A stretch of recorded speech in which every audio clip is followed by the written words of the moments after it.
some strategies about hiring. I know that it's a concern of a lot of people, a lot of startups, a lot of companies that are early stage that I talk with. I know it's a major concern of some people, and it's frankly, it's the most important part of your growth. You get, I've heard a few people say, if you get the people part right, the rest will fall into place. And I think you guys could agree that's fairly important. So my name is John Kingdeski, and I am with our company is called EdgeLink. We're a recruiting and staffing firm that lives in the software development and IT infrastructure space. I have a background of building sales teams for the past 10 years, so I've built a few teams. I've had a company myself for a while, and so I got somewhat of a history of hiring people. And I got to let these guys introduce themselves. Sure. So my name is Kelly. I'm one of the co-founders of PivotDesk. PivotDesk is a marketplace that connects companies that have excess or unused office space with startups and small teams that needs month-to-month space to grow their business for a little while. We're about 20 people now. We're 2 years old, 15 in downtown Boulder, mainly our engineering team, and offices in New York, San Francisco, Boston, and Portland. It's mainly sales. My name is Mike Lewis. I'm the co-founder of a company called Kapost. We make content marketing software for B2B enterprises. We're also in Boulder. We are about 4 years old. A year ago, we were 12 people. Now we're 60 people. And so we've been hiring a lot lately. Hope to share some of those strategies today. My name's John. I'm the CTO of a company called Digabit in Lakewood. We develop three-dimensional electronic parts catalogs. So if you make heavy equipment or use heavy equipment, you would use our software to be able to maintain that, explode it, find the pieces that you're looking to work on, and find three-dimensional videos, things of that nature.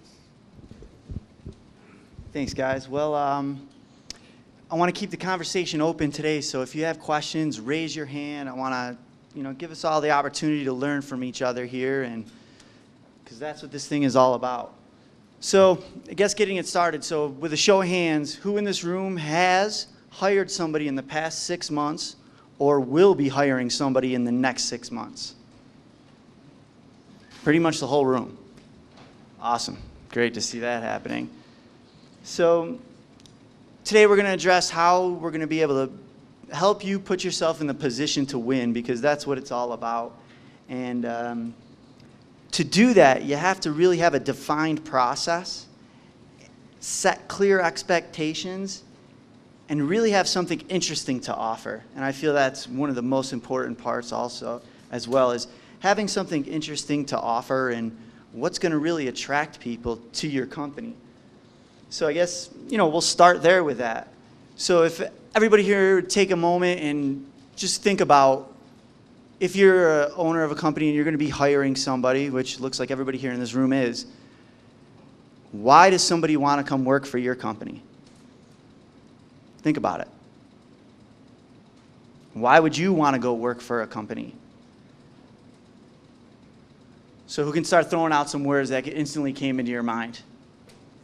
Growth opportunity. Growth opportunity?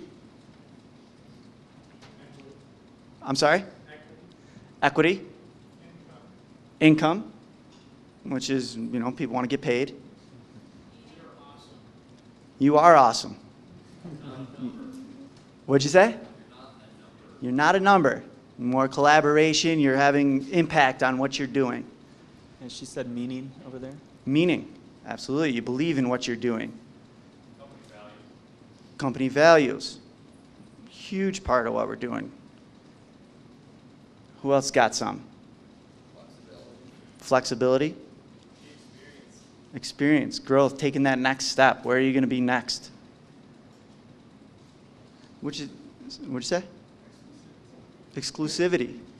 Your product's changing the world. This thing is a dream product.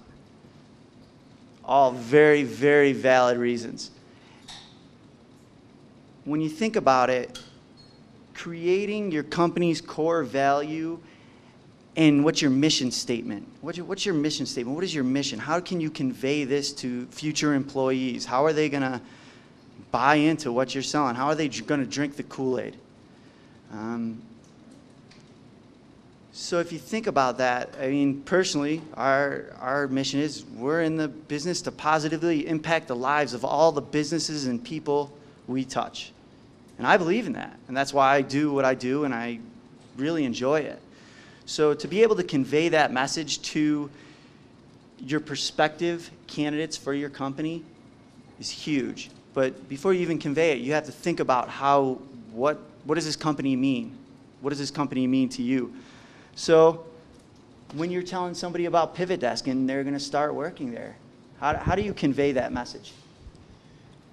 Well, Pivot Desk, our customer base is startups. So people that love being around the startup ecosystem and all of the values and meaning behind that real innovative space, that's what draws them to Pivot Desk, and that's what we talk about a lot. Okay. Yeah, we talk a lot about this, and Compost's mission is kind of a cool one. You know, everyone here hates ads, especially banner ads, and those sort of come from a world of interruption and distraction, TV ads, billboards. They want to interrupt you. And the world of content marketing is opposite. You want to educate and entertain people and earn people's attention with quality stuff. And that's what we're facilitating. We think that makes the world a better place, and we think it's cool. But when someone comes in where we're trying to get someone to post, they're either interviewing or we're going after them, they might not be down with that. I mean, you just mentioned, 30 things that people are interested in. I think it's different for everyone. Sometimes they want to believe in the company. Sometimes they want a good work environment. Sometimes it's compensation. A lot of times they're interested in something. You want to figure out what that is and then talk about how your company can help them achieve that, whether it's growing professionally, personally, learning new skills or something like that. And so I agree that you need to have a soul as a business and talk about why it's cool, but that may not necessarily be what they're looking for. Yeah, good point. And I think a big thing for this is to make sure you don't get confused with perks versus values, right? Why do you want to come to work for me? Is it because you understand what we are as a company, you understand our core values, or is it because we have unlimited PTO, right? I mean, people get confused on that. You can certainly bring people to the door and get them interested with things, that all the buzzwords you're hearing right now, the unlimited time off, flexibility, work from home, the free beer that they have in here, right? But you're not going to get them to stay and actually excel in your company with that. So one of the things that we do, certainly when we hire, do we have the perks? Yes, we have got the perks that all the other startups have on that to grab the attention. But one of the things that we come in is we ask them, what is it that you're looking for? If you were to pick the absolute ideal place, and not because of the perks, it's because of the job you're doing, either by the impact that you're having or the type of technology you're working with, what is that? And we're upfront directly in the interview process of that. The other thing I think that's key for us, someone mentioned it, is not being a number. When we interview, it's not only a group thing, but it's all of the executive board gets to meet them. More importantly, once you come on board, we introduce them to our board of directors. So we want people to understand, if you come on board with us, you're going to have such a big impact that these people want to be able to see who you are. Yeah, I'd like to add something to that. I recently read a book, a Clayton Christensen book. It's a new one, How to Measure Your Life, which is all about achieving personal goals. But in there, he talks about the hiring process, and there's certain factors, he called them hygienic factors, and that's the music being played in your office, if people are tatted out, but he puts compensation in there as well. And he says, these things are important, but if you do really well in those areas, you're not going to necessarily make someone satisfied. If you do poorly, they'll become dissatisfied and leave, but you can't get job satisfaction from having great hygienic pieces such as time off and salary, things like that. You have to actually connect with growth, passion, you're the meaning, like what resonates with that person, and that's what leads to actual job satisfaction, among other things. Yeah, I couldn't, I totally echo that. Like, making progress we've seen is the number one motivator and the best thing for retention of the team. So when we hit patches where we're running into problems with the software and things are slowing down, you just watch the whole vibe change. And then when we pick it back up again and, deploying every single day or every single week, I mean, the entire company, the morale just rises. It's very interesting. All really good stuff there.